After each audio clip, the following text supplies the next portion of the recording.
Lynchy, what a great way to end the year. It was a great advert for SNL Hockey. You know, it was a great advert to show as well that hockey's alive and kicking here in Edinburgh. Yeah, definitely. It was great for our club. It was a great advert for Scottish ice hockey, and I think it's proof that the hockey fans in Edinburgh are buying into what we're trying to achieve here.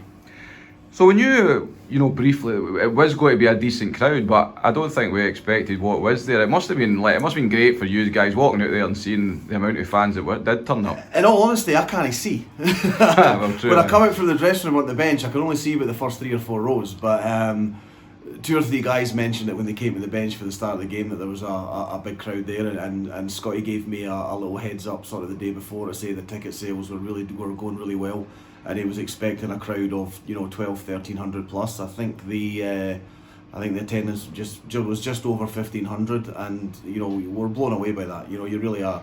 It's great to see. It's great to see so many people coming out to watch hockey in Edinburgh. And the game itself, it saw a number of players missing for both teams just due to injuries and obviously the holiday season. How tough is that as a coach when you're missing 5, 6, 7 bodies? Yeah, we were missing 6 or 7. They were missing 4 or 5 as well, I think. But we've spoken about this at length a couple of times this year. That's why we wanted to put together a deep bench at the start of the season and wanted to have competition for places in events like this. So while we were down a few guys, we still had 15, 16 players dressed, and we were fine in the end. In the game itself, I think you'll agree there was some bad penalties for us, and it cost us a couple of goals. How frustrating is that as a coach, especially when we were 5-on-5, it looked like we were dictating the game. Yeah, a little bit, but I think they kind of balanced themselves out over the course of the game. We had 3 or 4 penalties that you could maybe say were unjust in the first period. We got 2 or 3 power plays in the second period to make up for it. We took a couple of daft penalties, but there was no harm done in the end. So as long as the guys learn and learn quickly that we can't get away with that, then we'll be fine. Again though, the boys dug deep and we fought back each time, and we got our rewards when Joel scored the overtime winner. So that's the last 3 games, we've shown our never say die attitude to get us through the games. That must be encouraging for you. Yeah, and the guys are really starting to get it now, I think. We again, this is something else we've spoke about over the last 2 or 3 interviews in the last 2 or 3 weeks. That there's no easy games, and you've got to bring your A game, and we have a talented team, but talent's got no right to go out and win a game alone. We have to work hard, and the guys are starting to understand that now. So we have a talented team that's now out working teams that we're playing against, and we're getting reward from that, and we're picking up a lot of momentum each week as well, and with momentum comes a lot of belief in the guys as well, that even if we are a goal down at a crucial stage in a game, then we've got it in the tank to get that goal back if need be.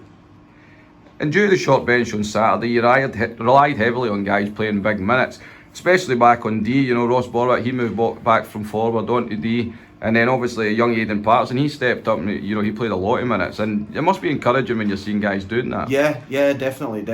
Ross, he had a great game. It's the first time he's played defence for us this year, probably the first time he's played defence in 2 or 3 years. And Aidan as well, another one. We always talk about the young players here, and I think Aidan kind of gets forgotten about a little bit when we speak about the young players, but Aidan himself's only just turned 18.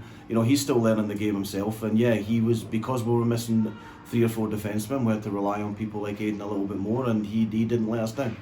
And both goalies, they were superb in the game, and they kept it very tight. But from our own personal perspective, I thought Craig Chalmers was solid as a rock back there. Yeah, Chalmers played the last 3 or 4 games for us, giving us a chance to win each one, and that's what you ask from your goalie, game in, game out.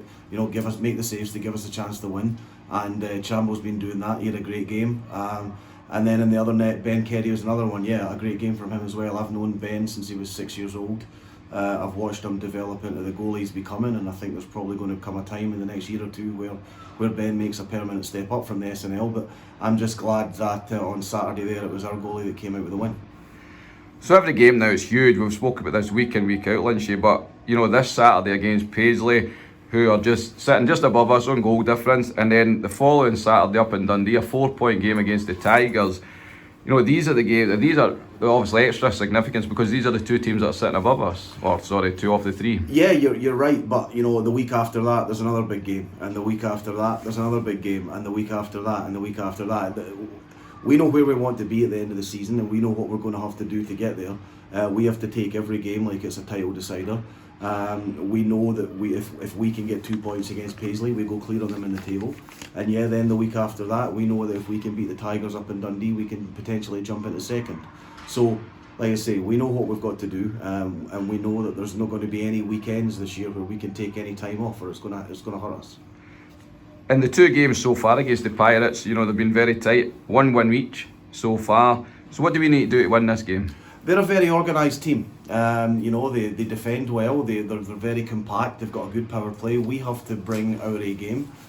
We know that if we bring our speed, that's difficult for any team to play against. And we have to be organised, and we have to be structured, and we have to be disciplined against them. I think if we do that, we can come away with another 2 points. Perfect, Lynchy. Well, all the best for the weekend, and hopefully we can make it 4 in a row. Okay, cheers, buddy. Sean, we ended 2022 with a great win over the Kestrels. First of all, we need to talk about the crowd. How good was that to play in front of? Oh, it was unbelievable. Even just skating out at the start, the cheer you got and everything you done, it was just brilliant to hear, the cheer and that. So when you're on the ice or you're on the bench, can you feel the energy coming through the crowd when there is such a large crowd? Oh, definitely. See, every time you do something good and you get the cheer, or you just miss a close shot and you get the it gives you that bit of energy to go again and try get a goal for them. So the game itself, it was obviously a 3-2 overtime win. It was a great game of hockey, a great SNL, to show how good the level was.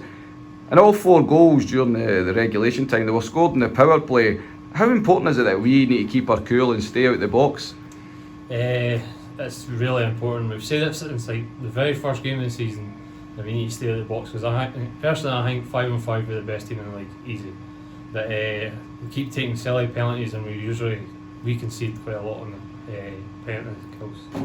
Yeah, that's why I agree with you there. I think because I spoke to Lynch about this earlier as well. 5-on-5 on Saturday, we kind of dictated the game, but the minute we start taking silly penalties, it was costing us. So both goalies, they stood on their heads. How good is it for the team knowing that you've got somebody like Craig Chalmers behind you? Oh, it's always reassuring when you go up against a tough team and you're going to get a lot of shots against. When you've got a strong keeper like Craig, I've played against him all my days, so it's finally good to have him behind me instead of just shooting against him. So over time, it's exciting for the fans, and yourself as a player, I know your speed's one of your big assets. Do you enjoy that? Obviously, going to 3-on-3 hockey, or by that time are you just knackered? I love the 3-on-3 hockey, every time. Just the pressure as well. I love the pressure, and as I say, the open ice as well is brilliant for my speed. So it's been a good few weeks lately. We've had some big wins over Kirkcaldy, and then Paisley and Dundee Comets as well. How important is it we carry this on this Saturday against Paisley? Oh, it's really important. If we want to move up the table, Paisley is just ahead of us, so I think if we beat them, we go above them for sure. Yep. So it's really important this week. So both games so far, they've been really tight against Paisley. We've got 1 win apiece. So do you just feel that we have to be ready to go for the first stop of the puck on Saturday? Oh, definitely. Paisley's a hard team, they always are. They try hard, they're quite a fit team as well, so we can't fall asleep for a period or even 5 minutes of the game. We're going to go for the full 60. No bother, Sean. Well, all the best for Saturday, and we'll catch up with you later on in the season. Right, cheers.